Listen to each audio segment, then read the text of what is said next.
जय श्री कृष्णा। प्रणाम भक्तजनों। आज मैं ज्येष्ठ मास के 19वें अध्याय की कथा लेकर आई हूँ। आज हम ज्येष्ठ मास के महात्म्य का 19वां अध्याय निर्जला एकादशी व्रत वर्णन की कथा सुनेंगे। इससे पहले के 18 अध्याय मैंने अपने पेज ज्योति धर्म गंगा पर डाल दिए हैं। अगर अब तक आपने मेरे बाकी के अध्याय नहीं सुने हैं तो आप ज्येष्ठ मास के बाकी के अध्याय एक बार अवश्य सुनिएगा। मेरे सभी अध्याय शुद्ध हिंदी में हैं। ज्येष्ठ मास में भगवान सूर्यदेव की पूजा की जाती है और भगवान शनिदेव का जन्म भी हुआ था, इसलिए हिंदू धर्म में ज्येष्ठ मास का विशेष महत्व माना जाता है। ज्येष्ठ मास में गर्मी अपने पूरे चरम सीमा पर होती है, इसलिए ज्येष्ठ मास गर्मी का महीना भी कहा जाता है। ज्येष्ठ मास में गंगा दशहरा, शनि जयंती, निर्जला एकादशी और बुढ़वा मंगल का बहुत महत्व होता है। ज्येष्ठ मास के प्रत्येक मंगलवार के दिन बुढ़वा मंगल मनाया जाता है और ज्येष्ठ मास के बुढ़वा मंगल यानी कि बड़ा मंगल 2 जा चुकी हैं और इन दोनों की कथाएं मैंने अपने पेज पर डाल दी है। आप वहां जाके उन्हें श्रवण कर सकते हैं। आइए अब हम ज्येष्ठ मास के 19वें अध्याय की कथा का रसपान करते हैं। व्यास जी बोले कि हे भीमसेन, उन पूर्ववासियों के ऐसे वचन सुनकर राजा पुलिंद क्रोध के वशीभूत होकर बड़े गर्व के साथ ऐसे वचन बोले, हे ग्रामवासी, यह एकादशी कौन है और इस दिन किसका व्रत किया जाता है। राजा पुलिंद की ऐसी बातें सुनकर ग्रामवासी बोले, अरे मूढ़, निष्फल बातें क्यों बनाते हो? तुम अपने घर कुशलता से चले जाओ, नहीं तो मेरे यहाँ परम दारुण दूत तुझको मारेंगे। तत्पश्चात वे सब सैनिक नगर में घुस गए और बड़े बड़े महात्मा और साहूकारों के घर के दरवाजे तोड़कर घर के अन्न धन और कोष धीरे धीरे ले जाने लगे। बड़े बड़े धन वालों के घरों के फाटक तोड़कर अच्छे अच्छे धन को ले गई और समस्त नगर के घर भयानक सैनिकों से भर गए। उस दिन पूर्ववासियों को कंदमूल और फल आदि कुछ भी नहीं मिल सका और समस्त पूर्ववासियों का निर्जला एकादशी का व्रत हो गया। सूर्य नारायण अस्त हो गई और नगर के बालकों तक को भी जल नहीं मिला और नगर में बड़ा हाहाकार होने लगा। स्वर्ग में भगवान विष्णु सहसा उठकर खड़े हो गए तथा गरुड़ जी को बुलाकर उनके कान में बहुत सी बातें समझा दी तथा गरुड़ जी की सवारी कर शीघ्र ही उस नगर को चले गए और वहां जाकर विविध प्रकार की सेना की रचना की।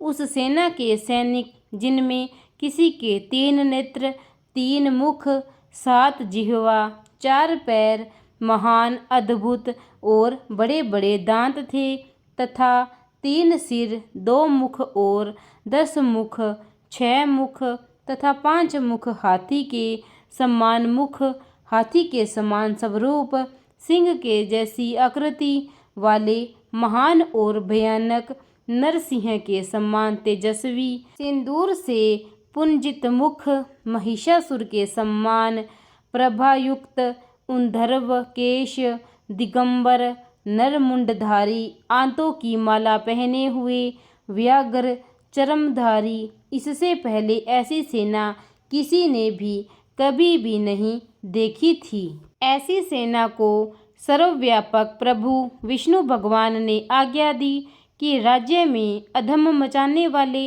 इस राजपुलिंद का सेना सहित मेरी आज्ञा से सूर्योदय से पूर्व ही खूब अच्छी तरह से नाश कर डालो।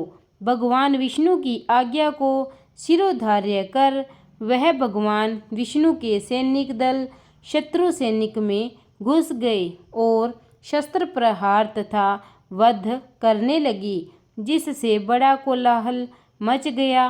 कुछ खड़ंग से और कुछ खटवांग से वध किए गए और कुछ दांतों से काटे गए तथा अगर को कुछ लोग भक्षण कर गए और वीर लोग वहाँ से भाग रहे थे उनको पैरों से पकड़कर नीचे गिरा दिया गया। इस प्रकार पैदल सेना के बहुत से वीर मार दिए गए और बहुत से खा लिए गए। रथी घुड़सवार घोड़ा आदि अत्यंत दांतों से चूर्ण कर दिए गए। शिविर में आग लगाकर भस्म कर दिए गए। सब शिविरों को नष्ट कर दिया गया और उसका बड़ा प्रकाश हुआ। उस प्रकाश को देखकर सब लोगों को बड़ा विस्मय हुआ और कहने लगी कि तुम लोग कौन हो और कहाँ से आए हो। हम लोगों ने ऐसे वीरों को कहीं पर भी और कभी भी नहीं देखा। अतः उनको मनुष्य न समझकर सब सैनिक वहाँ से भागने लगे। सैनिकों को भागता देखकर विष्णु सैनिकों ने उनका पीछा करके उनको मार डाला। इस प्रकार पुलिंद की पूरी सेना को नष्ट कर दिया गया और सब सैनिकों को मार डाला गया। इसके पश्चात विष्णु गणों के साथ युद्ध करने के लिए स्वयं राजा पुलिंद गए और शस्त्र अस्त्र के दारुण प्रहार से आधा प्रहर युद्ध किया और फिर जब उनके साथ युद्ध करने में किसी प्रकार से भी समर्थ न हुआ तब मन में विचार करने लगा कि अब हम भी यहाँ से भाग जाएं, अन्यथा यहाँ पर सब नष्ट हो जाएगा। ऐसा विचार करके राजा पुलिंद ने मेघास्त्र छोड़ा जिसके द्वारा वहाँ घोर अंधकार हो गया और मेघ जल बरसने लगा तथा बड़े प्रचंड वेग से पवन चलने लगी। इससे विष्णुगण सब मुग्ध हो गए और जो जहाँ पर थे वहीं सब काम छोड़कर बैठ गए। ऐसा समय देखकर राजा पुलिंद घोड़े पर सवार होकर सहसा वहाँ से चल दिया। जो सैनिक बच रहे थे वह भी राजा के साथ चले जाने लगे और वहाँ से चले गए। भक्त वत्सल विष्णु भगवान अपने भक्तों का कार्य करके अपने लोक में चले गए। प्रातःकाल होने पर नगरवासी अत्यंत आश्चर्य करने लगे और वहाँ पर शत्रु की सेना न देखकर अंत में पारणा के समय उन्होंने निश्चय किया कि यह सब कुछ स्वप्न मात्र था तथा भगवत प्रिय स्नान आदि कर्म करने में लग गए। इति श्री ज्येष्ठ मास महात्म्य निर्जला एकादशी व्रत वर्णन 19वां अध्याय संपूर्ण। प्रेम से बोलिए विष्णु महाराज की जय।